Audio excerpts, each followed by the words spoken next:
ಪ್ರಥಮ ದರ್ಜೆ ಸಹಾಯಕರು ಹಾಗೂ ದ್ವಿತೀಯ ದರ್ಜೆ ಸಹಾಯಕರ ಹುದ್ದೆಗಳಿಗೆ ತಯಾರಿ ನಡೆಸುತ್ತಿರುವ ವಿದ್ಯಾರ್ಥಿಗಳಿಗೋಸ್ಕರ ಸಾಮಾನ್ಯ ಕನ್ನಡದ ವಿಷಯಕ್ಕೆ ಸಂಬಂಧಿಸಿದಂತೆ ಕನ್ನಡ ವ್ಯಾಕರಣದ ಮೇಲೆ ಈಗಾಗಲೇ 3 ವಿಡಿಯೋಗಳನ್ನು ಮಾಡಲಾಗಿದೆ. ಇವತ್ತು ಭಾಗ 4ರಲ್ಲಿ ವಿಭಕ್ತಿಗಳನ್ನು ಅಂದರೆ ವಿಭಕ್ತಿ ಪ್ರತ್ಯಯಗಳನ್ನು ಹಾಗೂ ಕ್ರಿಯಾಪದಗಳ ಕುರಿತಾಗಿ ಮಾಹಿತಿಯನ್ನು ನೋಡ್ತಾ ಹೋಗೋಣ. ವಿಭಕ್ತಿ ಪ್ರತ್ಯಯಗಳು. ವಿಭಕ್ತಿ ಪ್ರತ್ಯಯ ಅಂದರೆ ನಾಮ ಪ್ರಕೃತಿಗಳ ಜೊತೆ ಸೇರಿ ಪದದ ಅರ್ಥವನ್ನು ಆಯಾಯ ಸಂದರ್ಭಗಳಿಗೆ ಅನುಸಾರವಾಗಿ ಬದಲಾವಣೆ ಮಾಡುವ ಪ್ರತ್ಯಯಗಳಿಗೆ ನಾಮ ವಿಭಕ್ತಿ ಪ್ರತ್ಯಯಗಳೆಂದು ಕರೆಯಲಾಗಿದೆ. ಒಂದು ವಾಕ್ಯದಲ್ಲಿ ಬರುವ ಒಂದು ನಾಮಪದಕ್ಕೂ ಇನ್ನಿತರ ಪದಗಳಿಗೂ ಇರುವ ಸಂಬಂಧವನ್ನು ತಿಳಿಸುತ್ತದೆ. ಕ್ರಿಯಾಪದಕ್ಕೂ ವಾಕ್ಯದ ಇತರ ನಾಮಪದಗಳಿಗೂ ಸಂಬಂಧವನ್ನು ಕಲ್ಪಿಸುವ ನಾನಾ ಪ್ರಕಾರದ ವಿಭಕ್ತಿಗಳು ಸೂಚಿಸುವ ಅರ್ಥಕ್ಕೆ ಕಾರಕಾರ್ಥವೆನ್ನುವರು. ಈ ವಿಭಕ್ತಿ ಪ್ರತ್ಯಯದಲ್ಲಿ ಅಂದರೆ ನಾಮ ವಿಭಕ್ತಿ ಪ್ರತ್ಯಯಗಳಲ್ಲಿ ಪ್ರಮುಖವಾಗಿ ಒಟ್ಟು 8 ವಿಧಗಳಿವೆ. ಅದರ ಕುರಿತಾಗಿ ಮಾಹಿತಿಯನ್ನು ನೋಡೋಣ. ಪ್ರಮುಖವಾಗಿ 8 ವಿಭಕ್ತಿ ಪ್ರತ್ಯಯಗಳಂದರೆ ಪ್ರಥಮ, ದ್ವಿತೀಯ, ತೃತೀಯ, ಚತುರ್ಥಿ, ಪಂಚಮಿ, ಷಷ್ಠಿ, ಸಪ್ತಮಿ ಮತ್ತು ಸಂಬೋಧನ. ಪ್ರಥಮ ವಿಭಕ್ತಿಯ ಕಾರಕಾರ್ಥಕಗಳು ಅಂದರೆ ಕರ್ತರ್ಥ. ಇದರ ಹೊಸಗನ್ನಡ ವಿಭಕ್ತಿ ಪ್ರತ್ಯಯ ಅಂದರೆ ಉ. ಹೊಸಗನ್ನಡ ಪ್ರಯೋಗ ಅಂದರೆ ರಾಮನು. ಹಳೆಗನ್ನಡ ವಿಭಕ್ತಿ ಪ್ರತ್ಯಯ ಮ. ಹಳೆಗನ್ನಡ ಪ್ರಯೋಗ ರಾಮನ. ಹಾಗೆ ದ್ವಿತೀಯ ವಿಭಕ್ತಿಯ ಕಾರಕಾರ್ಥ ಅಂದರೆ ಕರ್ಮಾರ್ಥ. ಹೊಸಗನ್ನಡ ವಿಭಕ್ತಿ ಪ್ರತ್ಯಯ ಅನ್ನು. ಹೊಸಗನ್ನಡ ಪ್ರಯೋಗ ರಾಮನನ್ನು. ಹಳೆಗನ್ನಡ ವಿಭಕ್ತಿ ಪ್ರತ್ಯಯ ಅಂ. ಅದರ ಪ್ರಯೋಗ ರಾಮನಂ. ತೃತೀಯ ವಿಭಕ್ತಿಯ ಕಾರಕಾರ್ಥಕ ಅಂದರೆ ಕರ್ಣಾರ್ಥ. ಹೊಸಗನ್ನಡ ವಿಭಕ್ತಿ ಪ್ರತ್ಯಯ ಇಂದ. ಹೊಸಗನ್ನಡ ಪ್ರಯೋಗ ರಾಮನಿಂದ. ಹಳೆಗನ್ನಡ ವಿಭಕ್ತಿ ಪ್ರತ್ಯಯ ಅಂದರೆ ಇಂ ಅಥವಾ ಇಂದಂ. ಅದರ ಪ್ರಯೋಗ ರಾಮನಿಂದಂ. ಹಾಗೆ ಚತುರ್ಥಿ ವಿಭಕ್ತಿಯ ಕಾರಕಾರ್ಥ ಅಂದರೆ ಸಂಪ್ರದಾನ. ಹೊಸಗನ್ನಡ ವಿಭಕ್ತಿ ಪ್ರತ್ಯಯ ಅಂದರೆ ಗೆ ಅಥವಾ ಕೆ. ಅದರ ಪ್ರಯೋಗ ರಾಮನಿಗೆ. ಹಳೆಗನ್ನಡ ವಿಭಕ್ತಿ ಪ್ರತ್ಯಯ ಅಂದರೆ ಗ, ಕ, ಖ. ಅದರ ಪ್ರಯೋಗ ರಾಮನ್ಗೆ. ಪಂಚಮಿ. ಇದರ ಕಾರಕಾರ್ಥಗಳು ಅಂದರೆ ಅಪಾದಾನ. ಹೊಸಗನ್ನಡ ವಿಭಕ್ತಿ ಪ್ರತ್ಯಯ ಅಂದರೆ ದೆಸೆಯಿಂದ. ಅದರ ಪ್ರಯೋಗಕ್ಕೆ ಅನುಗುಣವಾಗಿ ರಾಮನ ದೆಸೆಯಿಂದ. ಹಳೆಗನ್ನಡ ವಿಭಕ್ತಿ ಪ್ರತ್ಯಯ ಅಂದರೆ ಅತ್ತಣಿಂ ಅಥವಾ ಅತ್ತ ನಿಂದಂ. ಹಳೆಗನ್ನಡ ಪ್ರಯೋಗ ರಾಮನತ್ತಣಿನ್ ಅಥವಾ ರಾಮನತ್ತ ನಿಂದೆ.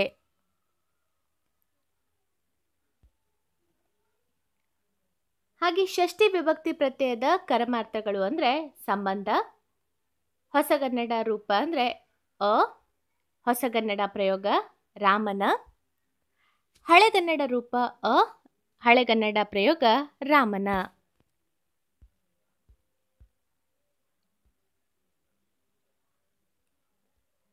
ಸಪ್ತಮಿ ವಿಭಕ್ತಿಯ ಕಾರಕಾರ್ಥ ಅಂದರೆ ಅಧಿಕರಣ. ಹೊಸಗನ್ನಡ ವಿಭಕ್ತಿ ಪ್ರತ್ಯಯ ಅಂದರೆ ಅಲ್ಲಿ ಅಥವಾ ಇಲ್ಲಿ. ಹೊಸಗನ್ನಡ ಪ್ರಯೋಗ ರಾಮನಲ್ಲಿ. ಹಳೆಗನ್ನಡ ವಿಭಕ್ತಿ ಪ್ರತ್ಯಯ ವಳ್ ಅಥವಾ ಎ. ಹಳೆಗನ್ನಡ ಪ್ರಯೋಗ ರಾಮನೊಳ್, ರಾಮನೊಳು. ಕೊನೆಯ ವಿಭಕ್ತಿ ಪ್ರತ್ಯಯ ಸಂಬೋಧನ. ಇದರ ಕಾರಕಾರ್ಥಕಗಳು ಅಂದರೆ ಅಭಿಮುಖೀಕರಣ. ಹೊಸಗನ್ನಡ ವಿಭಕ್ತಿ ಪ್ರತ್ಯಯ ಅಂದರೆ ಆ, ಎ, ಇರ, ಈ. ಹೊಸಗನ್ನಡ ಪ್ರಯೋಗ ರಾಮ, ರಾಮನೇ. ಹಳೆಗನ್ನಡ ವಿಭಕ್ತಿ ಪ್ರತ್ಯಯ ಅಂದರೆ ಆ, ಎ, ಇರ. ಹಳೆಗನ್ನಡ ಪ್ರಯೋಗ ರಾಮ, ರಾಮನೇ ಇತ್ಯಾದಿ. ಆಧುನಿಕರ ಪ್ರಕಾರ ತೃತೀಯ ವಿಭಕ್ತಿಯೇ ಪಂಚಮಿ ವಿಭಕ್ತಿಯ ಕೆಲಸವನ್ನು ಮಾಡುವುದರಿಂದ ಪಂಚಮಿ ವಿಭಕ್ತಿ ಅಂದರೆ ದೆಸೆಯಿಂದ ಎಂಬ ರೂಪವು ಬೇಕಾಗಿಲ್ಲ ಎಂಬುದು ಆಧುನಿಕರ ವಾದವಾಗಿದೆ. ಆದರೆ ಸಾಂಪ್ರದಾಯಿಕ ವ್ಯಾಕರಣ ತಜ್ಞರು ಇದನ್ನು ಒಪ್ಪುವುದಿಲ್ಲ. ಇದೇ ರೀತಿ ಆಧುನಿಕರ ಪ್ರಕಾರ ಸಂಬೋಧನಾ ವಿಭಕ್ತಿಯು ಒಂದು ವಿಭಕ್ತಿ ಪ್ರತ್ಯಯವೇ ಅಲ್ಲ.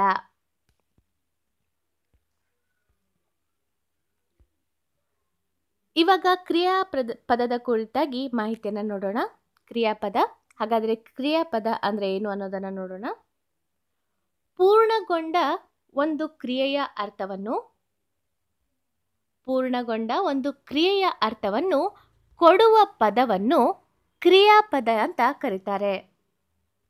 ಹಾಗೆ ಧಾತು ಅಂದರೆ ಏನಂದ್ರೆ ಕ್ರಿಯಾಪದದ ಮೂಲ ರೂಪವನ್ನು ಧಾತು ಅಥವಾ ಕ್ರಿಯಾ ಪ್ರಕೃತಿ ಎನ್ನುವರು. ಧಾತುವಿಗೆ ಪ್ರತ್ಯಯವು ಸೇರಿ ಆಗುವ ಪದವೇ ಕ್ರಿಯಾಪದವಾಗಿದೆ. ಉದಾಹರಣೆಗೆ ಹೇಳಬೇಕು ಅಂದರೆ ಅವನು ಹೋಗುತ್ತಾನೆ. ಇಲ್ಲಿ ಹೋಗು ಎಂಬುದು ಧಾತು ಆಗಿದೆ. ಹೋಗು ಎಂಬುದು ಧಾತು. ಕ್ರಿಯಾಪದವು ಕರ್ತೃವಿನ ಕ್ರಿಯೆಯನ್ನು ಹೇಳುತ್ತದೆ. ಕರ್ತೃ ಎಂದರೆ ವಾಕ್ಯದಲ್ಲಿನ ಕ್ರಿಯೆ ಮಾಡುವವರು. ಕರ್ತೃ ಅಂದರೆ ವಾಕ್ಯದಲ್ಲಿ ಕ್ರಿಯೆಯನ್ನು ಮಾಡುವವರನ್ನ ಕರ್ತೃ ಅಂತ ಕರೀತಾರೆ. ಧಾತುಗಳಲ್ಲಿ ಪ್ರಮುಖವಾಗಿ 2 ಪ್ರಕಾರಗಳು. ಅವುಗಳೆಂದರೆ ಮೊದಲನೇದು ಮೂಲಧಾತು, ಇನ್ನೊಂದು ಸಾಧಿತ ಧಾತು. ಮೂಲಧಾತು ಅಂದರೆ ಇವು ಅಸ್ತಿತ್ವ ಹೊಂದಿರುವ ಧಾತುಗಳಾಗಿದೆ. ಉದಾಹರಣೆಗೆ ಹೇಳಬೇಕು ಅಂದರೆ ಹೋಗು, ಓಡು, ತಿನ್ನು, ನಿಲ್ಲು, ನಡೆ ಇತ್ಯಾದಿ. ಸಾಧಿತ ಧಾತು ಅಂದರೆ ಕೆಲವು ಸಂದರ್ಭಗಳಲ್ಲಿ ಇಸು ಪ್ರತ್ಯಯವನ್ನು ಸೇರಿಸಿ ಆಗುವ ಧಾತುಗಳು ಸಾಧಿತ ಧಾತುಗಳಾಗಿದೆ. ಉದಾಹರಣೆಗೆ ಪ್ರೀತಿಸು, ಸೇರಿಸು, ಶೋಕಿಸು, ಪ್ರಯತ್ನಿಸು, ಚಡಪಡಿಸು, ದಗದಗಿಸು, ಆಡಿಸು, ನುಡಿಸು ಇತ್ಯಾದಿ. ಈ ಉದಾಹರಣೆಯಲ್ಲಿರುವಂತಹ ಪ್ರತಿಯೊಂದು ಶಬ್ದಕ್ಕೂ ಇಸು ಎಂಬ ಶಬ್ದವು ಅಳವಡಿಕೆ ಮಾಡಲಾಗಿದೆ. ಅದರಿಂದಾಗಿ ಈ ಪದಗಳು ಸಾಧಿತ ಧಾತುಗೆ ಉದಾಹರಣೆಗಳಾಗಿದೆ. ಉಪಯೋಗದ ದೃಷ್ಟಿಯಿಂದ ಧಾತುಗಳನ್ನು 2 ಪ್ರಕಾರವಾಗಿ ವಿಂಗಡಿಸಲಾಗಿದೆ. ಅಂದರೆ ಉಪಯೋಗದ ಆಧಾರದ ಮೇಲೆ ಪ್ರಮುಖವಾಗಿ 2 ಪ್ರಕಾರಗಳಿವೆ ಧಾತುಗಳಲ್ಲಿ. ಅವುಗಳೆಂದರೆ ಸಕರ್ಮಕ ಧಾತು, ಇನ್ನೊಂದು ಅಕರ್ಮಕ ಧಾತು. ಸಕರ್ಮಕ ಧಾತು ಅಂದರೆ ತಮ್ಮ ಅರ್ಥ ಪುಣೆಯನ್ನು ಕರ್ಮಪದವನ್ನು ಅಪೇಕ್ಷಿಸುವ ಧಾತುಗಳು. ತಮ್ಮ ಅರ್ಥಪೂರ್ಣತೆಯನ್ನು ಕರ್ಮಪದವನ್ನು ಅಪೇಕ್ಷಿಸುವ ಧಾತುಗಳು, ಅವುಗಳನ್ನು ಸಕರ್ಮಕ ಧಾತುಗಳು ಅಂತ ಕರೀತಾರೆ. ಸಕರ್ಮಕ ಧಾತುಗೆ ಉದಾಹರಣೆ ಅಂದರೆ ಮಾಡು, ತಿನ್ನು, ಕೊಡು, ಓದು ಇತ್ಯಾದಿ. ಉದಾಹರಣೆಗೆ ಮಮತಳು ಕೆಲಸವನ್ನು ಮಾಡಿದಳು. ಈ ವಾಕ್ಯದಲ್ಲಿ ಮಾಡು ಎಂಬ ಧಾತು ತನ್ನ ಅರ್ಥಪೂರ್ಣತೆಗೆ ಕೆಲಸ ಎಂಬ ಕರ್ಮಪದವನ್ನು ಅಪೇಕ್ಷಿಸಿದೆ. ಸಕರ್ಮಕ ಧಾತು ಎಂದರೆ ಏನನ್ನು, ಯಾರನ್ನು ಎಂದು ಪ್ರಶ್ನೆ ಮಾಡಿದಾಗ ಕ್ರಿಯೆಯ ಉತ್ತರ ದೊರಕುವಂಥದ್ದು. ಉದಾಹರಣೆಗೆ ಮಮತಳು ಏನನ್ನು ಮಾಡಿದಳು. ಈ ಪ್ರಶ್ನೆಗೆ ಉತ್ತರ ಕೆಲಸವನ್ನು ಮಾಡಿದಳು. ಅಂದರೆ ಮಮತಾ ಏನನ್ನು ಮಾಡಿದಳು, ಮಮತಳು ಕೆಲಸವನ್ನು ಮಾಡಿದಳು. ಇದು ಸಕರ್ಮಕ ಧಾತುಗೆ ಉದಾಹರಣೆಯಾಗಿದೆ. ಹಾಗೆ ಅಕರ್ಮಕ ಧಾತು ಕುರಿತಾಗಿ ನೋಡೋಣ. ಅಕರ್ಮಕ ಧಾತು ಅಂದರೆ ಈ ಧಾತುಗಳಿಗೆ ಏನನ್ನು, ಯಾರನ್ನು ಎಂಬ ಪ್ರಶ್ನೆ ಮಾಡಿದರೆ ಕ್ರಿಯೆಯ ಉತ್ತರ ದೊರಕುವುದಿಲ್ಲ. ಅಂದರೆ ಇವು ಕರ್ಮಪದವನ್ನು ಅಪೇಕ್ಷಿಸದ ಧಾತುಗಳು. ಸಕರ್ಮಕ ಧಾತುವಿನಲ್ಲಿ ಕರ್ಮಪದವನ್ನು ಅಪೇಕ್ಷಿಸುತ್ತೆ, ಅಕರ್ಮಕ ಧಾತುವಿನಲ್ಲಿ ಕರ್ಮಪದವನ್ನು ಅಪೇಕ್ಷಿಸುವುದಿಲ್ಲ. ಉದಾಹರಣೆಗೆ ಹೇಳಬೇಕಂದ್ರೆ ಹೋಗು, ಬದುಕು, ಸಾಯು, ಏಳು, ನಿಲ್ಲು, ಮಲಗು ಇತ್ಯಾದಿ. ಇವು ಏನನ್ನು ಯಾರನ್ನು ಎಂದು ಪ್ರಶ್ನೆ ಮಾಡಿದಾಗ ಕ್ರಿಯೆಯ ದೊರಕದ ಧಾತುಗಳು, ಅಂದರೆ ಏನು ಕ್ರಿಯೆ ಮಾಡ್ತಿದ್ದಾರೆ ಅಂತ ಹೇಳಲು ಆಗದೇ ಇರುವಂತಹ ಧಾತುಗಳಾಗಿದೆ. ಅಂದರೆ ಉದಾಹರಣೆ ಅಂದರೆ ಅವನು ಏನನ್ನು ನಿಂತನು ಎಂಬ ಪ್ರಶ್ನೆಗೆ ಕ್ರಿಯೆಯು ದೊರಕುವುದಿಲ್ಲ. ಸೊ ಇದು ಅಕರ್ಮಕ ಧಾತುಗೆ ಉದಾಹರಣೆಯಾಗಿದೆ. ಕ್ರಿಯಾಪದಗಳು ಪ್ರಮುಖವಾಗಿ 3 ಅಂಶಗಳನ್ನು ಸೂಚಿಸುತ್ತದೆ. ಆ 3 ಅಂಶಗಳೆಂದರೆ ಮೊದಲನೇದು ಕರ್ತೃವಿನ ಕ್ರಿಯೆಯನ್ನು ಸೂಚಿಸುತ್ತದೆ. ಅಂದರೆ ಕರ್ತೃ ಅಂದರೆ ಈಗಾಗಲೇ ಹೇಳಿರುವ ಹಾಗೆ ಕಾರಣರಾದವರು, ಕ್ರಿಯೆಗೆ ಕಾರಣರಾದವರು ಕರ್ತೃ. ಎರಡನೆಯ ಅಂಶ ಅಂದರೆ ಧಾತುಗಳಿಗೆ ಕಾಲಸೂಚಕ ಪ್ರತ್ಯಯಗಳು ಸೇರುವ ಮೂಲಕ ಕ್ರಿಯಾಪದವು ಕ್ರಿಯೆಯ ಕಾಲವನ್ನು ಸೂಚಿಸುತ್ತದೆ. ಹಾಗೆ ಮೂರನೇ ಅಂಶ ಅಂದರೆ ಧಾತುವಿಗೆ ಅಖ್ಯಾತ ಪ್ರತ್ಯಯಗಳು ಸೇರುವ ಮೂಲಕ ಕ್ರಿಯಾಪದವು ಕರ್ತೃವಿನ ಲಿಂಗ ವಚನಗಳನ್ನು ತಿಳಿಸುತ್ತದೆ. ಸೊ ಕ್ರಿಯಾಪದಕ್ಕೆ ಸಂಬಂಧಿಸಿದಂತೆ ಈ 3 ಅಂಶಗಳು ಪ್ರಮುಖವಾಗಿದೆ. ಸೊ ಈ 3 ಅಂಶಗಳಿಗೆ ಸಂಬಂಧಿಸಿದಂತೆ ಉದಾಹರಣೆ ಅಂದರೆ ಧಾತು, ಅಧಿಕ್ ಕಾಲ, ಕಾಲಸೂಚಕ ಪ್ರತ್ಯಯ, ಅಧಿಕ್ ಅಖ್ಯಾತ ಪ್ರತ್ಯಯ, ಸಮಚಿಹ್ನೆ ಕ್ರಿಯಾಪದ. ಅಂದರೆ ಹೋಗು ಅಧಿಕ್ ಉತ್ತ ಅಧಿಕ್ ಆನೆ = ಹೋಗುತ್ತಾನೆ. ಸೊ ಈ ಹೋಗುತ್ತಾನೆಯಲ್ಲಿ ಧಾತು ಯಾವುದಂದ್ರೆ ಹೋಗು, ಕಾಲಸೂಚಕ ಪ್ರತ್ಯಯ ಅಂದರೆ ಉತ್ತ, ಅಖ್ಯಾತ ಪ್ರತ್ಯಯ ಅಂದರೆ ಆನೆ. ಸೊ ಈ ಎಲ್ಲ ಪದಗಳ ಸಂಪೂರ್ಣ ವಾಕ್ಯ ಕ್ರಿಯಾಪದ ಯಾವುದಂದ್ರೆ ಹೋಗುತ್ತಾನೆ. ಸೊ ಅದೇ ರೀತಿ ಉಳಿದ ಉದಾಹರಣೆಗಳಾಗಿವೆ. ಧಾತು ಅಂದರೆ ಹೋಗು, ಕಾಲಸೂಚಕ ಪ್ರತ್ಯಯ ದ, ಅಖ್ಯಾತ ಪ್ರತ್ಯಯ ಅಳು, ಕ್ರಿಯಾಪದ ಹೋದಳು. ಹಾಗೆ ಹೋಗು ಅಧಿಕ್ ವ ಅಧಿಕ್ ಅನು ಹೋಗುವನು. ಬರೆ ಅಧಿಕ್ ಉತ್ತ ಅಧಿಕ್ ಅಳೆ ಬರೆಯುತ್ತಾಳೆ. ಓದು ಅಧಿಕ್ ವ ಅಧಿಕ್ ಏವು ಕ್ರಿಯಾಪದ ಓದುವೆವು. ಸೊ ಇದೆಲ್ಲ ಕ್ರಿಯಾಪದದ ಧಾತು, ಕಾಲಸೂಚಕ ಪ್ರತ್ಯಯ, ಅಖ್ಯಾತ ಪ್ರತ್ಯಯ ಎಲ್ಲ ಸೇರಿ ಕ್ರಿಯಾಪದ ಯಾವ ರೀತಿ ಆಗುತ್ತೆ ಅನ್ನೋದಕ್ಕೆ ಉದಾಹರಣೆಗಳಾಗಿದೆ. ಈ ಕ್ರಿಯಾಪದಗಳನ್ನು ಬಿಡಿಸಿ ಬರೆಯಲಾಗಿದೆ. ಈಗಾಗಲೇ ನಾನು ಉದಾಹರಣೆಗಳನ್ನು ತೋರಿಸಿದ್ದೀನಿ. ಹಾಗೆ ಬರೆದಾಗ ಬಂದಿರುವ ಕಾಲಸೂಚಕ ಪ್ರತ್ಯಯಗಳಾದ ಉತ್ತ ವರ್ತಮಾನ ಕಾಲವನ್ನು, ದ ಭೂತಕಾಲವನ್ನು ಮತ್ತು ವ ಭವಿಷ್ಯತ್ ಕಾಲವನ್ನು ಸೂಚಿಸುತ್ತವೆ. ಕೊನೆಯಲ್ಲಿ ಬಂದಿರುವ ಅಖ್ಯಾತ ಪ್ರತ್ಯಯಗಳಾದ ಆನೆ, ಅಳು, ಅನು, ಆಳೆ, ಎವು ಇವೆಲ್ಲ ಕರ್ತೃವಿನ ಲಿಂಗ ಮತ್ತು ಏಕವಚನ ಬಹುವಚನವನ್ನು ತಿಳಿಸುತ್ತದೆ. ಈ ಧಾತುಗಳಿಗೆ ಕಾಲಸೂಚಕ ಮತ್ತು ಅಖ್ಯಾತ ಪ್ರತ್ಯಯಗಳು ಸೇರಿ ಕಾಲಾನುಸಾರವಾಗಿ ವರ್ತಮಾನ, ಭೂತ ಹಾಗೂ ಭವಿಷ್ಯತ್ ಎಂಬ 3 ರೂಪಗಳಿವೆ. ಅರ್ಥಾನುಸಾರವಾಗಿ ವಿಧ್ಯರ್ಥಕ, ಸಂಭವನಾರ್ಥಕ ಮತ್ತು ನಿಷೇಧಾರ್ಥಕ ಎಂಬ 3 ರೂಪಗಳು ಇವು ಹೊಂದಿದೆ. ಕ್ರಿಯಾಪದಕ್ಕೆ ಕಾಲಾನುಸಾರವಾಗಿ ವರ್ತಮಾನ, ಭೂತ ಮತ್ತು ಭವಿಷ್ಯತ್ ಎಂಬ ರೂಪಗಳು ಬರುತ್ತದೆ. ಅಂದರೆ ಕ್ರಿಯೆ ಯಾವ ರೀತಿ ಸೂಚಿಸುತ್ತೋ ಅದರ ಆಧಾರದ ಮೇಲೆ ವರ್ತಮಾನ, ಭೂತ ಮತ್ತು ಭವಿಷ್ಯತ್ ಎಂಬ ರೂಪಗಳು ಬರುತ್ತದೆ.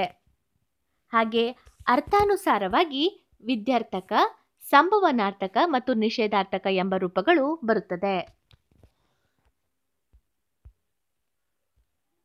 ಕಾಲಾನುಸಾರವಾಗಿ ಕ್ರಿಯಾಪದದ ರೂಪಗಳನ್ನು ನೋಡ್ತಾ ಹೋಗೋಣ. ಮೊದಲನೇದಾಗಿ ವರ್ತಮಾನ ಕಾಲ. ವರ್ತಮಾನ ಕಾಲದಲ್ಲಿ ವರ್ತಮಾನ ಕಾಲವು ಈಗ ಸದ್ಯದಲ್ಲಿ ನಡೆಯುತ್ತಿರುವ ಕ್ರಿಯೆಯನ್ನು ಸೂಚಿಸುತ್ತದೆ. ಇಲ್ಲಿ ಧಾತುವಿಗೆ ಉತ್ತ ಎಂಬ ಕಾಲಸೂಚಕ ಪ್ರತ್ಯಯ ಸೇರುತ್ತದೆ. ವಿವಿಧ ಅಖ್ಯಾತ ಪ್ರತ್ಯಯಗಳು ಸೇರುತ್ತದೆ. ವರ್ತಮಾನ ಕಾಲದ ಅಖ್ಯಾತ ಪ್ರತ್ಯಯಗಳು ಕ್ರಿಯಾಪದ, ನೋಡು. ಸೊ ಅದನ್ನ ನೋಡ್ತಾ ಹೋಗೋಣ. ಸರ್ವನಾಮಗಳಂದ್ರೆ ಪ್ರಥಮ ಪುರುಷದಲ್ಲಿ ಲಿಂಗ, ಪುಲ್ಲಿಂಗ ಅದರಲ್ಲಿ ಅವನು, ಅವರು. ಸ್ತ್ರೀಲಿಂಗದಲ್ಲಿ ಅವಳು, ಅವರು. ನಪುಂಸಕಲಿಂಗದಲ್ಲಿ ಅದು, ಅವು. ಇದರ ಏಕವಚನ ರೂಪ ಅಂದರೆ ಆನೆ ನೋಡುತ್ತಾನೆ. ಆಳೆ ಬಳಸಿದ್ರೆ ನೋಡುತ್ತಾಳೆ. ಅದೇ ಅಂತ ಬಳಸಿದ್ರೆ ನೋಡುತ್ತದೆ. ಬಹುವಚನ ರೂಪ ಅಂದರೆ ಆರೆ ಅಂದರೆ ನೋಡುತ್ತಾರೆ, ಆರೆ ನೋಡುತ್ತಾರೆ, ಅವೇ ನೋಡುತ್ತವೆ. ಸೊ ಈ ಪುಲ್ಲಿಂಗ ಲಿಂಗರೂಪ ಪ್ರಥಮ ಪುರುಷದಲ್ಲಿರುವ ಲಿಂಗರೂಪ, ಅದರಲ್ಲಿ ಏಕವಚನ ಮತ್ತು ಬಹುವಚನಗಳನ್ನು ಬಳಸಿ ಯಾವ ರೀತಿ ಶಬ್ದಗಳನ್ನು ಮಾಡ್ತಾರೆ ಅನ್ನೋದು ಇದಕ್ಕೆ ಉದಾಹರಣೆಯಾಗಿದೆ. ಸೊ ಇಲ್ಲಿ ಅವನು ನೋಡುತ್ತಾನೆ ಏಕವಚನ ರೂಪವಾದರೆ ಅವರು ನೋಡುತ್ತಾರೆ ಬಹುವಚನ ರೂಪ ಆಗತ್ತೆ. ಅವನು ನೋಡುತ್ತಾನೆ ಏಕವಚನ ರೂಪ, ಅವರು ನೋಡುತ್ತಾರೆ ಬಹುವಚನ ರೂಪ ಪುಲ್ಲಿಂಗದಲ್ಲಿ. ಅದೇ ರೀತಿ ಸ್ತ್ರೀಲಿಂಗದಲ್ಲಿ ಹೇಳಬೇಕಂದ್ರೆ ಅವಳು ನೋಡುತ್ತಾಳೆ ಏಕವಚನದಲ್ಲಿ ಆದರೆ ಅವರು ನೋಡುತ್ತಾರೆ ಬಹುವಚನ ರೂಪ. ಅದೇ ನಪುಂಸಕ ಲಿಂಗದಲ್ಲಿ ಹೇಳಬೇಕಂದ್ರೆ ಅದು ನೋಡುತ್ತದೆ ಏಕವಚನವಾದರೆ ಅವು ನೋಡುತ್ತದೆ, ಇದು ಬಹುವಚನ ರೂಪ. ಮಧ್ಯಮ ಪುರುಷದಲ್ಲಿ ಪುಲ್ಲಿಂಗ ಸ್ತ್ರೀಲಿಂಗ ರೂಪ ಅಂದರೆ ಮಧ್ಯಮ ಪುರುಷ, ಅದರಲ್ಲಿ ಬರುವಂತಹ ಪುಲ್ಲಿಂಗ ಪದಗಳಂದರೆ ನೀನು, ನೀವು.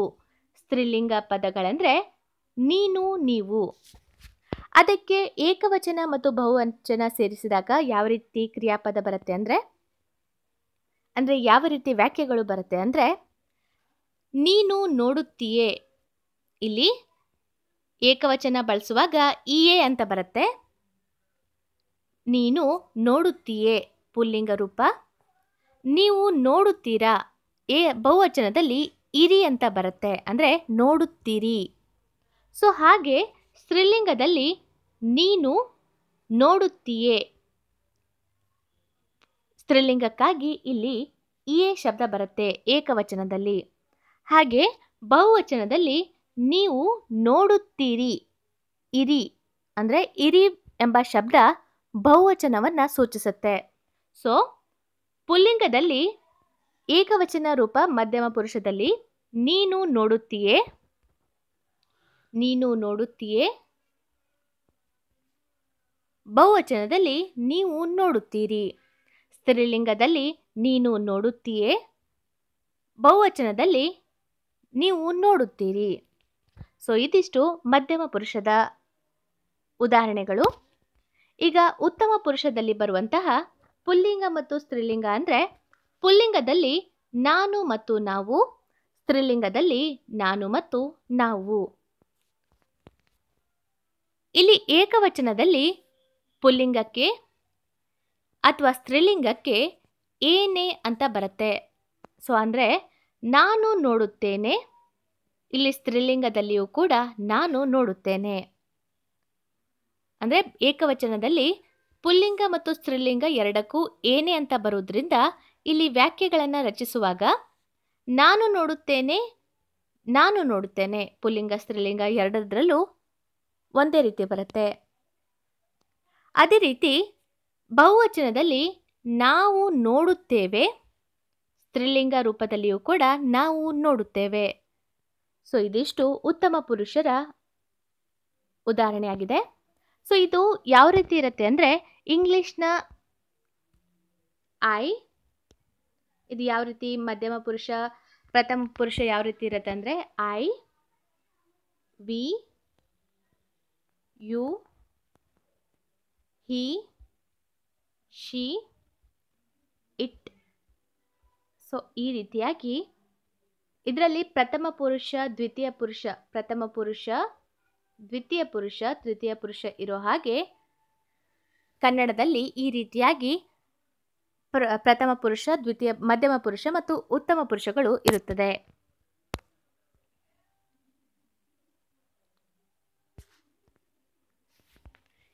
ಭೂತಕಾಲದ ಕುರಿತಾಗಿ ಮಾಹಿತಿಯನ್ನು ನೋಡೋಣ. ಈಗವಾಗಷ್ಟೇ ವರ್ತಮಾನ ಕಾಲದ ಬಗ್ಗೆ ನಾವು ಮಾಹಿತಿ ನೋಡಿದ್ದೀವಿ. ಈಗ ಭೂತಕಾಲದ ಕುರಿತಾಗಿ ನೋಡೋಣ. ಮುಗಿದು ಹೋದ ಕ್ರಿಯೆಯನ್ನು ಸೂಚಿಸುವ ಕಾಲ ಭೂತಕಾಲ. ಇಲ್ಲಿ ಧಾತುವಿಗೆ ದ ಎಂಬ ಕಾಲಸೂಚಕ ಪ್ರತ್ಯಯ ಮತ್ತು ವಿವಿಧ ಅಖ್ಯಾತ ಪ್ರತ್ಯಯಗಳು ಬರುತ್ತದೆ.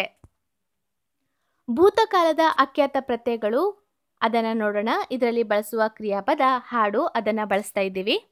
ಸೊ ಉದಾಹರಣೆಯನ್ನು ತೋರಿಸ್ಲಿಕ್ಕೆ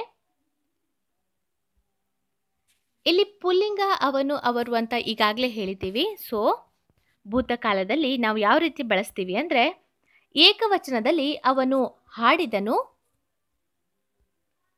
ಬಹುವಚನದಲ್ಲಿ ಅವರು ಹಾಡಿದರು, ಸ್ತ್ರೀಲಿಂಗದಲ್ಲಿ ಅವಳು ಹಾಡಿದಳು, ಬಹುವಚನದಲ್ಲಿ ಅವರು ಹಾಡಿದರು, ನಪುಂಸಕಲಿಂಗದಲ್ಲಿ ಅದು ಹಾಡಿತು, ಹಾಗೆ ಅವು ಹಾಡಿದವು, ಬಹುವಚನ ರೂಪ. ಅಂದರೆ ಇಲ್ಲಿ ಕ್ರಿಯೆಗಳು ಆಗಿ ಹೋಗಿದೆ. ಅಂದರೆ ಭೂತಕಾಲ ಅಂದರೆ ಇಲ್ಲಿ ಹಾಡುವ ಪ್ರಕ್ರಿಯೆ ಆಗಿ ಹೋಗಿದೆ. ಸೊ ಆ ಪ್ರಕ್ರಿಯೆನ ನಾವು ಭೂತಕಾಲದಲ್ಲಿ ನೋಡ್ಬೋದಾಗಿದೆ. ಸೊ ಮಧ್ಯಮ ಪುರುಷವನ್ನು ಬಳಸಿ ನಾವು ವ್ಯಾಖ್ಯೆಗಳನ್ನು ಹೇಳಬೇಕಂದ್ರೆ, ಪುಲ್ಲಿಂಗದಲ್ಲಿ ನೀನು ನೀವು ಅದನ್ನು ಯಾವ ರೀತಿ ಹೇಳಬೇಕಂದ್ರೆ, ಏಕವಚನದಲ್ಲಿ ನೀನು ಹಾಡಿದೆ, ಸ್ತ್ರೀಲಿಂಗದಲ್ಲಿಯೂ ಕೂಡ ನೀನು ಹಾಡಿದೆ. ಆದರೆ ಬಹುವಚನದಲ್ಲಿ ನೀವು ಹಾಡಿದಿರಿ, ನೀವು ಹಾಡಿದಿರಿ. ಇಲ್ಲಿ ಇರಿ ಎಂಬ ಶಬ್ದಗಳು ಮಧ್ಯಮ ಪುರುಷಕ್ಕೆ ಸಂಬಂಧಿಸಿದಂತೆ ಬರುತ್ತೆ. ಹಾಗೆ ಉತ್ತಮ ಪುರುಷದಲ್ಲಿ ನೋಡಬೇಕಂದ್ರೆ, ನಾನು ಹಾಡಿದೆನು, ಸ್ತ್ರೀಲಿಂಗದಲ್ಲಿಯೂ ಕೂಡ ಏಕವಚನ ರೂಪ ನಾನು ಹಾಡಿದೆನು. ಇಲ್ಲಿ ಎನು ಅನ್ನುವ ಶಬ್ದ ಬರುತ್ತೆ. ಬಹುವಚನ ರೂಪದಲ್ಲಿ ನಾವು ಹಾಡಿದೆವು, ನಾವು ಹಾಡಿದೆವು. ಸೊ ಇದಿಷ್ಟು ಭೂತಕಾಲದ ಮಾಹಿತಿಯಾಗಿದೆ. ಅಂದರೆ ಭೂತಕಾಲದಲ್ಲಿ ನಡೆದು ಹೋದಂತಹ ಕ್ರಿಯೆಯ ಬಗ್ಗೆ ನಾವು ಹೇಳ್ತಾ ಇದ್ದೀವಿ. ನಾವು ಮಾಡಿ ಮುಗಿಸಿದ ಕ್ರಿಯೆಯ ಬಗ್ಗೆ ಹೇಳುವುದನ್ನು ಭೂತಕಾಲದ ಕ್ರಿಯೆಯಾಗಿದೆ. ಸೊ ವರ್ತಮಾನ ಕಾಲದಲ್ಲಿ ನಾನು ಇವಾಗ ಸದ್ಯದಲ್ಲಿ ಮಾಡ್ತಿರುವ ಕ್ರಿಯೆಯಾಗಿದೆ. ಸೊ ಹಾಗೆ ಭವಿಷ್ಯತ್ ಕಾಲದ ಕ್ರಿಯೆಯ ಕುರಿತಾಗಿ ಮಾಹಿತಿ ನೋಡೋಣ. ಭವಿಷ್ಯತ್ ಕಾಲ ಅಂದರೆ ಮುಂದೆ ನಾನು ಮಾಡುವಂತಹ ಕೆಲಸದ ಕುರಿತಾಗಿ ನಾನು ಹೇಳುವ ಹೇಳಿಕೆಗಳಾಗಿದೆ. ಭವಿಷ್ಯತ್ ಕಾಲ ಮುಂದೆ ನಡೆಯುವ ಕ್ರಿಯೆಯನ್ನು ಸೂಚಿಸುವ ಕಾಲವು ಭವಿಷ್ಯತ್ ಕಾಲ. ಈ ಭವಿಷ್ಯತ್ ಕಾಲದಲ್ಲಿ ವ ಹಾಗೂ ಉವ ಎಂಬ ಕಾಲಸೂಚಕ ಪ್ರತ್ಯಯಗಳು ಇರುತ್ತದೆ. ಇಲ್ಲಿ ನಾವು ಬಳಸುವ ಕ್ರಿಯಾಪದ ಅಂದರೆ ಮಾಡು. ಅಂದರೆ ಭವಿಷ್ಯತ್ ಕಾಲದ ಅಖ್ಯಾತ ಪ್ರತ್ಯಯಗಳ ಕುರಿತಾಗಿ ನಾವು ಉದಾಹರಣೆ ರೂಪದಲ್ಲಿ ಮಾಡು ಅನ್ನುವ ಕ್ರಿಯಾಪದವನ್ನು ಬಳಸ್ತಾ ಇದ್ದೀವಿ.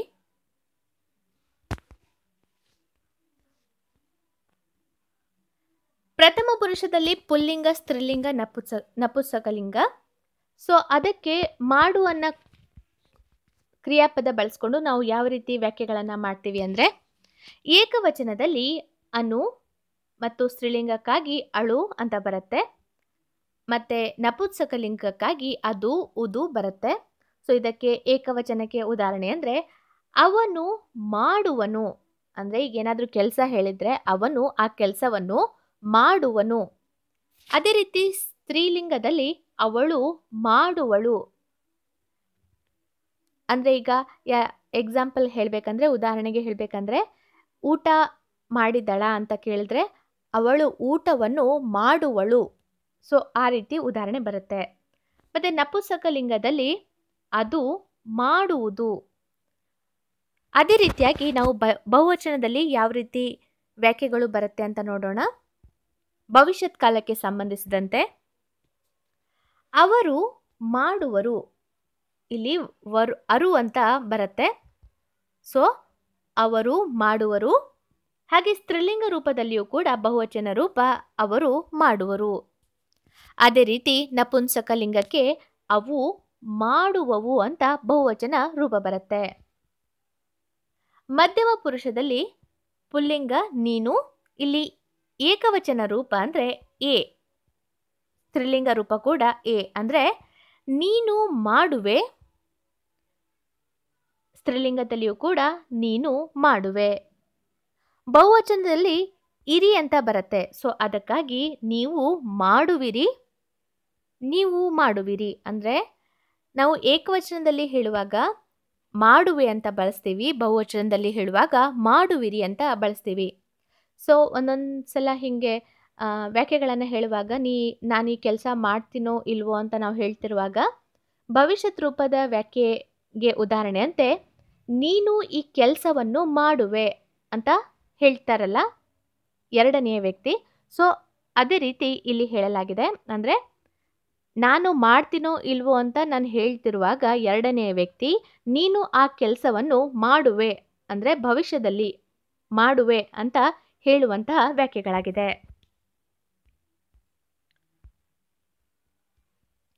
ಉತ್ತಮ ಪುರುಷದಲ್ಲಿ ಪುಲ್ಲಿಂಗ ನಾನು, ಇಲ್ಲಿ ಏಕವಚನ ರೂಪ ಎ ಅಥವಾ ಏನು. ಸೊ ಅದಕ್ಕೆ ಉದಾಹರಣೆ ನಾನು ಮಾಡುವೆ. ಹಾಗೆ ಬಹುವಚನ ರೂಪ ನಾವು ಹೋಗುವೆವು, ಏವು ಅಂತ ಬರುತ್ತೆ ಬಹುವಚನದಲ್ಲಿ. ಹಾಗೆ ಸ್ತ್ರೀಲಿಂಗ ರೂಪ ಕೂಡ ನಾನು ಹೋಗುವೆ, ಬಹುವಚನ ರೂಪ ನಾನು ಹೋಗುವೆ ಅಥವಾ ನಾನು ಹೋಗುವೆನು, ಇದು ಏಕವಚನ ರೂಪವಾಗಿದೆ. ಇಲ್ಲಿ ಎ ಮತ್ತು ಏನು ಬರುತ್ತೆ ಅಂದರೆ ನಾನು ಹೋಗುವೆ ಅಥವಾ ನಾನು ಹೋಗುವೆನು. ಅದೇ ರೀತಿ ಬಹುವಚನ ರೂಪ ಯಾವ ರೀತಿ ಬರುತ್ತೆ ಅಂದರೆ ನಾವು ಮಾಡುವೆವು, ಏವು ಅಂತ ಬರುತ್ತೆ. ಸೊ ಇದು ಬಹುವಚನದ ಉದಾಹರಣೆಯಾಗಿದೆ. ಸೊ ಇದಿಷ್ಟು ವರ್ತಮಾನ ಭವಿಷ್ಯತ್ ಕಾಲದ ಕುರಿತಾಗಿ ಮಾಹಿತಿಯನ್ನು ನೀಡಿದ್ದೇನೆ. ಈಗ ಅರ್ಥಾನುಸಾರವಾಗಿ ಕ್ರಿಯಾಪದದ ರೂಪಗಳನ್ನು ನೋಡ್ತಾ ಹೋಗೋಣ. ಕ್ರಿಯಾಪದದ ಮೊದಲ ರೂಪ ಅಂದರೆ ವಿದ್ಯಾರ್ಥಕ ಕ್ರಿಯಾಪದಗಳು. ಈ ವಿದ್ಯಾರ್ಥಕ ಕ್ರಿಯಾಪದಗಳಂದರೆ ಆಜ್ಞೆ, ಆಜ್ಞೆ, ಅಪ್ಪಣೆ, ಉದ್ದೇಶ, ಆಶೀರ್ವಾದ, ಶುಭ ಹಾರೈಕೆ, ಪ್ರಾರ್ಥನೆ, ಕೋರಿಕೆ ಮೊದಲಾದ ಅರ್ಥವನ್ನು ಹೇಳುವ ಕ್ರಿಯಾಪದಗಳನ್ನು ವಿದ್ಯಾರ್ಥಕ ಕ್ರಿಯಾಪದಗಳು ಅಂತ ಕರೀತಾರೆ. ಇಲ್ಲಿ ಧಾತುವಿಗೆ ಕಾಲಸೂಚಕ ಪ್ರತ್ಯಯಗಳು ಸೇರುವುದಿಲ್ಲ, ನೇರವಾಗಿ ವಿದ್ಯಾರ್ಥಕ ಪ್ರತ್ಯಯಗಳು ಸೇರುತ್ತದೆ. ಉದಾಹರಣೆಗೆ ಮಾಡಲಿ, ಹೋಗಲಿ, ಮಾಡೋಣ, ತಿಳಿಯಿರಿ, ಬನ್ನಿರಿ ಇತ್ಯಾದಿ.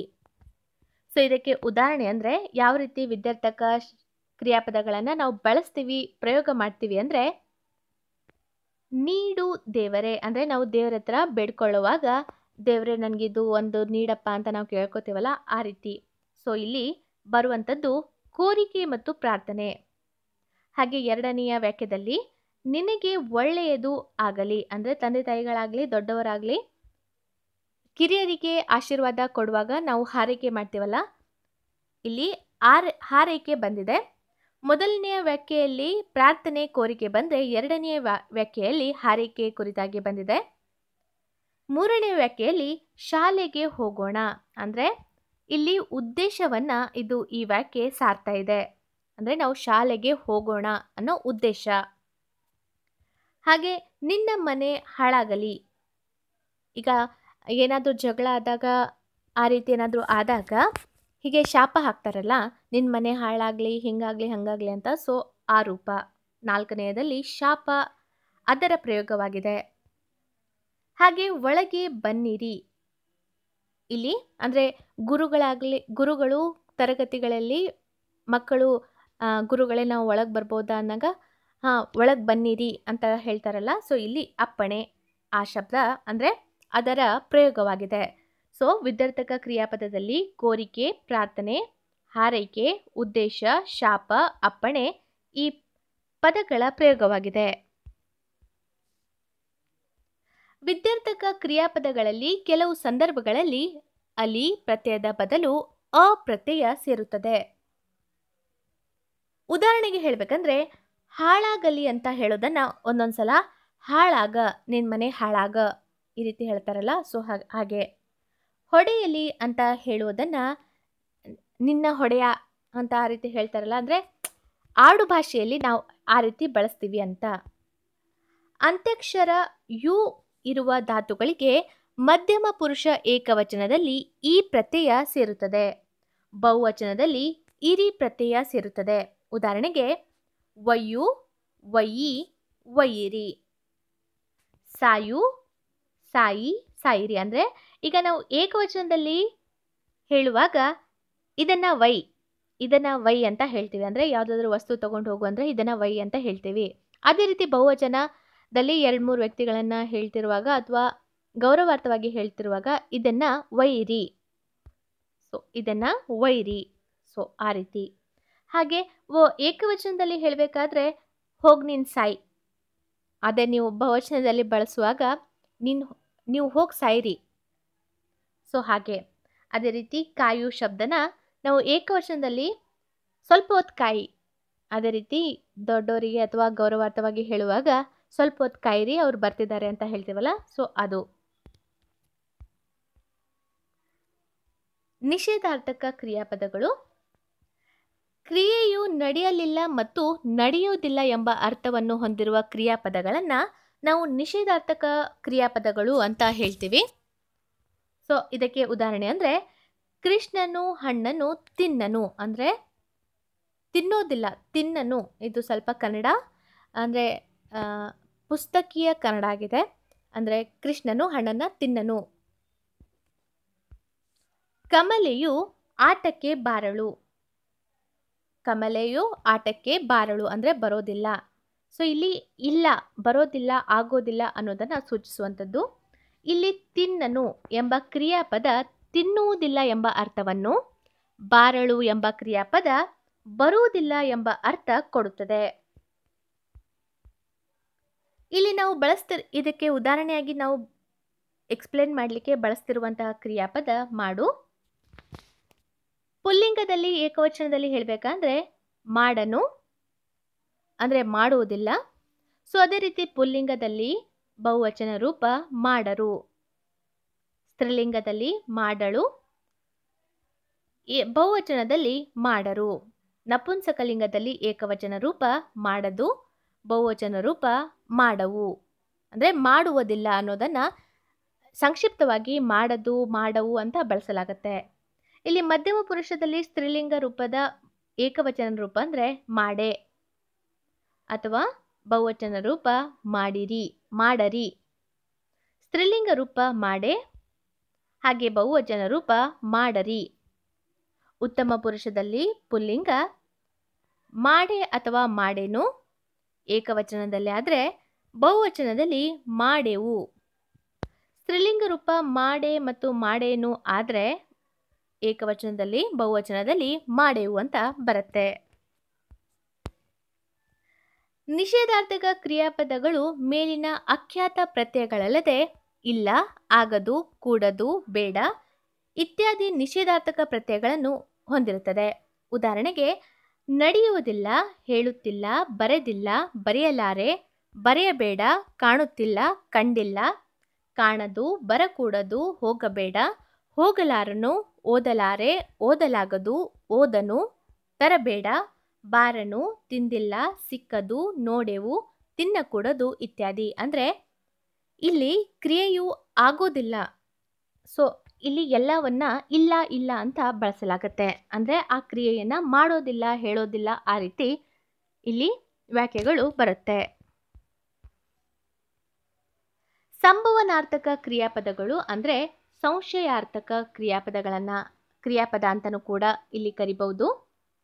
ಕ್ರಿಯಾಪದವು ಕ್ರಿಯೆಯು ನಡೆಯುವುದರ ಬಗ್ಗೆ ಸಂದೇಹ ಅಥವಾ ಊಹೆಯನ್ನು ತೋರುತ್ತಿದ್ದರೆ ಅದು ಸಂಭವನಾರ್ಥಕ ಕ್ರಿಯಾಪದ ಎನಿಸಿಕೊಳ್ತದೆ. ಅಂದರೆ ಈಗ ಒಂದು ಕ್ರಿಯೆ ಇದೆಯಲ್ಲ, ಅದು ನಡೆಯುತ್ತೋ ಇಲ್ಲವೋ ಅಂದರೆ ಸಂದೇಹವಾಗಿ ನಾವು ಹೇಳುವಂತಹ ವ್ಯಾಖ್ಯೆಗಳಾಗಿದೆ.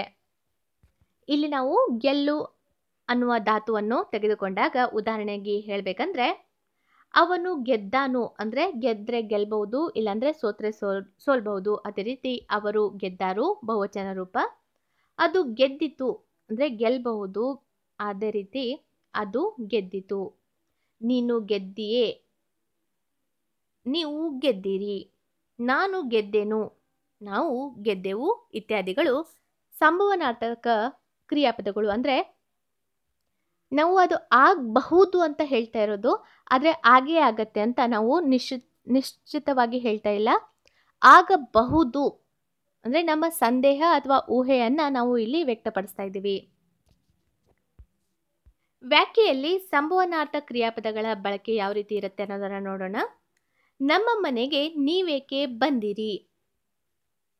ತಾಳಿದವನು ಬಾಳಿಯಾನು, ನಾನು ಹೋದರೆ ಹೋದೆನು, ಎಚ್ಚರ ಕೈಯಿಂದ ಬಿದ್ದಿತು, ಗೊಳ್ಳೆಂದು ನಕ್ಕಾರು. ಅಂದರೆ ಈಗ ಏನಾದರೂ ಹೇಳಬೇಕಾದ್ರೆ ಇಂಥದ್ದೆಲ್ಲ ಮಾತಾಡಬೇಡಪ್ಪ, ಯಾರಾದರೂ ಕೇಳಿದರೆ ನಗ್ತಾರೆ, ಆ ರೀತಿ ಹೇಳ್ತಾರಲ್ಲ, ಸೊ ಆ ರೀತಿ ಗೊಳ್ಳೆಂದು ನಕ್ಕಾರು ಉದಾಹರಣೆ. ಇದರ ಹತ್ತಿರ ಸುಳಿದಿಯೇ, ಸೊ ಇದೆಲ್ಲ ಇದಕ್ಕೆ ಉದಾಹರಣೆಯಾಗಿದೆ. ಈ ಎಲ್ಲ ವಾಕ್ಯಗಳಲ್ಲಿ ಸುಳಿದಿಯೇ ಎಂಬ ಕ್ರಿಯಾಪದವು ಸುಳಿಯಬೇಡ ಎಂಬ ಅರ್ಥದಲ್ಲಿ ಬಳಕೆಯಾಗಿದೆ. ಮಧ್ಯಮ ಪುರುಷದಲ್ಲಿ ಸಂಬೋಧನಾರ್ಥಕ ರೂಪಗಳು ಈ ಕೆಲಸ ಮಾಡಬೇಡ ಎಂಬ ಅರ್ಥದಲ್ಲಿ ಉಪಯೋಗಿಸಲ್ಪಡುತ್ತದೆ. ಉದಾಹರಣೆಗೆ ಹೋಗಬಹುದು, ಬರಬಹುದು, ತಿನ್ನಬಹುದು ಇಂತಹ ಸಂಯುಕ್ತ ಕ್ರಿಯಾಪದಗಳು ಸಂಬೋಧನಾರ್ಥದಲ್ಲಿ ಬಳಕೆಯಾಗುತ್ತೆ.